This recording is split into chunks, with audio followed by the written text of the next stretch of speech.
So Lando Norris finally led the opening lap of a Formula One Grand Prix, and indeed he led all the laps on the way to winning this Singapore Grand Prix, his third career victory. Hello everyone, welcome back to the channel, and here are my thoughts on the 2024 Singapore Grand Prix, won in commanding fashion by Lando Norris, and honestly he was just in a league of one this weekend. Absolutely supreme. As I said, he led all the laps. He would have had a grand slam because he also led from pole position, but his former teammate Daniel Ricciardo stole the the fastest lap with a couple of laps to go, and the bonus point that goes with it, which could be pivotal in the championship battle, which is just starting to warm up. And of course, this was a Singapore Grand Prix for the first time, which didn't have a safety car. Much to my disappointment, I love a good safety car. It gives us a bit of excitement, but actually a safety car would have been bad news for Lando because it would have put Max Verstappen right on his tail, and who knows what might have happened after that. It would have given Max potentially a chance to challenge Lando Norris's sort of supremacy and dominance within this race. McLaren asked him to pull 5 seconds, and he not only did that, he pulled 10, 15, 20 seconds, almost 30 on the reigning world champion in just such a brutal display of his skill. And all weekend Lando has been at one with the McLaren car and the circuit. The McLaren clearly the class of the field when it comes to high downforce circuits. So there'll be a few more circuits later in the season. I'm thinking sort of maybe Qatar, where we should expect McLaren to be pretty formidable again. But for Lando, it's a vital win. Closes up the gap by 7 points on Max Verstappen in the World Championship, brings it down to, I think, what's that, 52 points now. So it's 2 race wins with the fastest lap. So I think we can say that the title fight is on with, 6 races to go now? I think there is, so maybe 6 or 7. So it's definitely game on, and it's, it's kind of enough. It's not the 8 points that he needed, because of the fastest lap being done by Ricciardo, which is a whole different question in itself, because that's essentially a second Red Bull team helping out the main team, which is part of the game, but should it be allowed? That's a whole different situation. But he's doing what he needs to do. He's winning the races. He's beating Verstappen, and that's all he can do. He needs to win the races and hope that someone gets in between him and Verstappen. That someone today could have been Oscar Piastri, but the Australian made a mistake in qualifying yesterday, which meant he didn't start as high up the grid as he probably should have. Had Piastri nailed qualifying, I think we're looking at a McLaren Mercedes 1-2 in that sense. So, yeah, Lando, a little bit unfortunate, but he did everything that he needed to do. He had a couple of scares along the way. That brush with the barrier, going off the track when lapping Franco Colapinto. That one was because he went down the inside and was on the marbles, which were picking up because the drivers were pushing. Because there was no safety car, obviously when there is a safety car, everyone slows down. The marbling effect is less. Obviously, there's still going to be marbles around because that's what happens, but it's just not quite as sort of perilous. But obviously there was like 60 odd laps of tyre detritus on the side of the road there where Lando was, and he got in a little bit too hot. Luckily stayed out of the barriers. That would have been a bit embarrassing, wouldn't it? Lapping a car and crashing into the wall at the same time and losing a nailed on race win. But thankfully for Lando, he did not do that, and it gives him massive momentum for the remaining races. And if he goes and wins all of them, he gives himself the best possible chance of becoming world champion. Like I said, he still needs something to happen to Max Verstappen. It absolutely could, because this is Formula One. Anything can happen. Of course, bad luck could fall Lando's way. We might be looking back and saying, why did McLaren prioritise Piastri in Hungary and in Monza when they could have turned it around? That's potentially 10 points that Lando Norris has lost in his title fight with Max Verstappen. And if he loses by more than 10 points, by less than 10 points, we could be pointing to those 2 decisions that McLaren did or did not make at the time. Talking of Max Verstappen, the Red Bull driver, he's doing enough. He finished second to Lando. That's all he needs to do.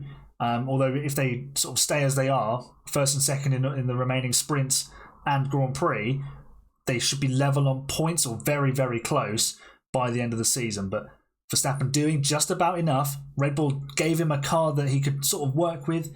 He did a great lap to get second on the grid, delivered a solid race, and he's doing what he needs to do. He's just, we're not seeing that sort of... He knows he's not got the opportunity to fight Lando at the moment because the Red Bull car isn't in its sweet spot as it was last year, but also there's so much more competition. So I think we're just seeing a little bit of maturity from Max.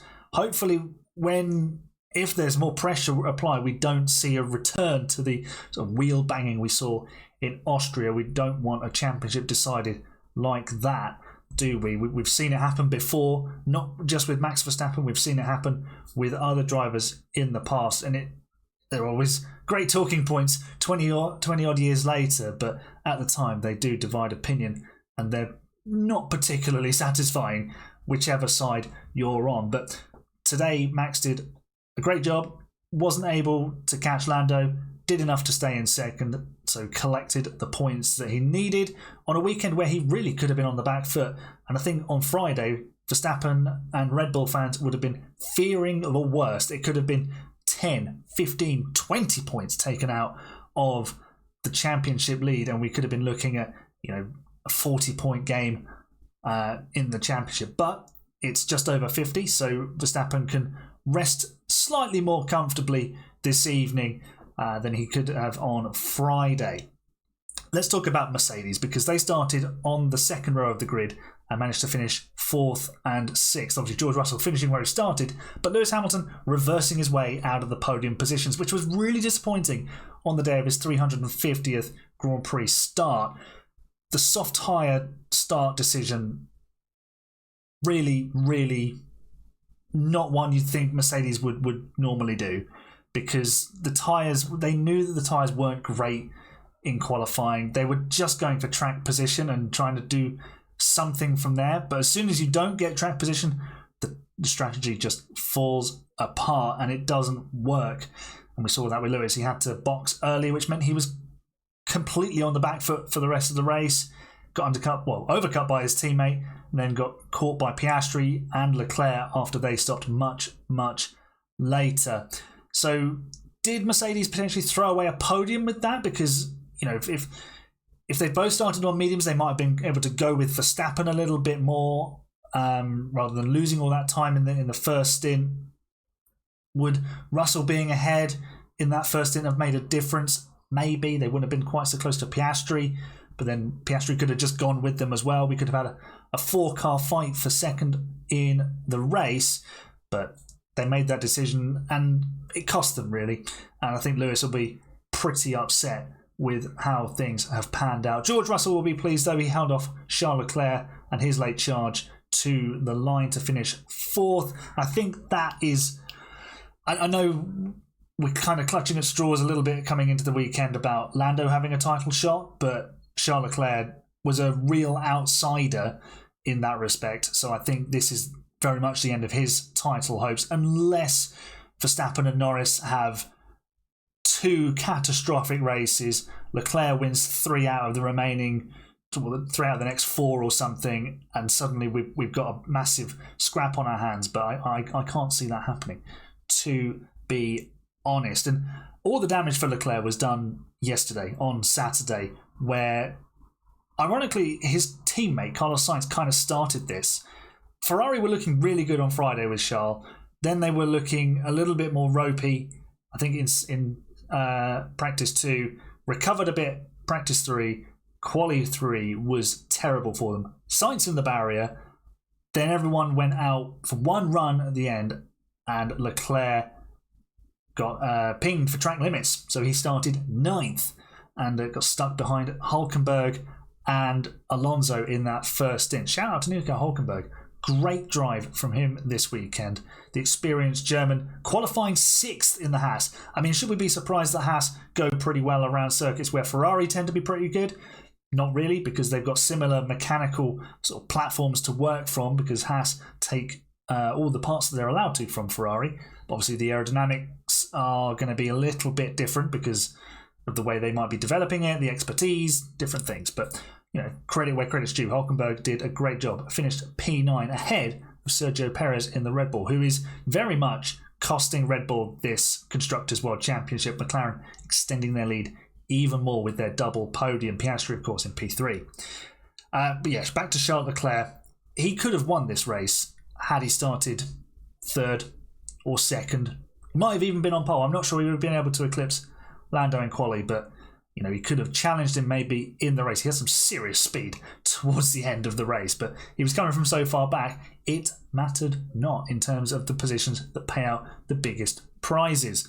So that is Charles Leclerc condemned to wondering if he'll ever become world champion for another year. And finally, let's talk about Daniel Ricciardo, the man who got the fastest lap of this race. And is it goodbye?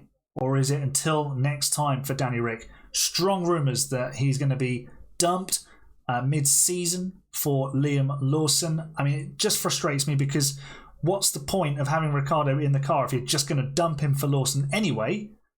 And I get that they were trying to work out if he could go into the Red Bull, but I mean, honestly, unless he went in and destroyed Tsunoda, that never really was the case. Perez would have had to really, really poop the bed.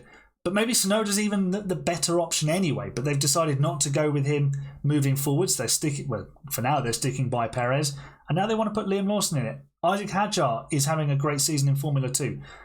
Red Bull need to straighten out what they're doing with their drivers and actually have some sort of linear thinking, because at the moment it's just so aim and fire, isn't it? It's all over the place. Yeah. But that's a legacy of everything that they've done before.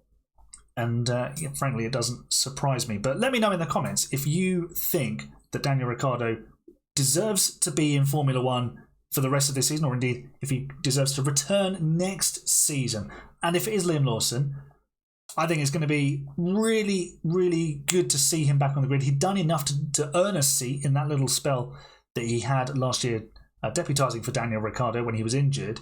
But yeah, I'm really excited to see Liam Lawson on the grid. I just disagree with how it's going. Yeah, I don't think it's fair on Ricciardo. He's not done anything necessarily wrong. It's just Red Bull have got themselves in a tizzy, and he's kind of the fall guy for it, which is a bit of a shame. But I suppose that is Formula One. It's not going to be completely fair all the time. Of course, we always like to rate the race and give an alternative driver of the day. I think it was Lando Norris who got driver of the day. Let me just double check on my phone to see who driver of the day was, because I didn't actually see it on the TV. I know Lando was winning it at one point. Let's have a look. Formula One X account. Who was driver of the day? It was Daniel Ricciardo. So yeah, that is, wow, that's hardly a surprise because everyone's decided to send him off with a bit of a sympathy vote, a "we love you, Daniel" sort of sign. So in that case, the easy one would be Lando Norris. An outside bet maybe Franco Colapinto, because tough street circuit to deal with. But I've gone with Colapinto, I think, for the last 2 weekends because he's just doing such a great job in that Williams. I think you can't look any further than Lando Norris, really, can you? He was absolutely exemplary, apart from those two sort of minor incidents, but he was 25 seconds in the lead. He had enough time to sort it all out, but he got the job done. He won the race, and he'll move on to Texas in a few weeks' time with momentum very much in his corner. So let me know who you would have picked as driver of the day, and I'm going to rate the race 5 out of 10. I mean, Singapore, we expect a safety car. We didn't get one. And there wasn't particularly much to the strategy either. It was a bit dull, to be honest. But it was impressive to see Lando exert his dominance. We've seen Hamilton, Leclerc, Verstappen all win by crushing margins on the opposition. And now it's the time for Lando Norris to show that he too has that skill set, and that when he's at one-up with the car, he can deliver some of the most exceptional performances you'll ever see in a Grand Prix car. But that's what I think. Let me know in the comments. Alternative driver of the day, not Daniel Ricciardo, and rate the race out of 10. If you enjoyed this video, leave a nice big thumbs up on it for me. Subscribe for more F1 and F1 Manager content coming away very, very soon. And I'll see you next time. You're the best, fans. Bye for now.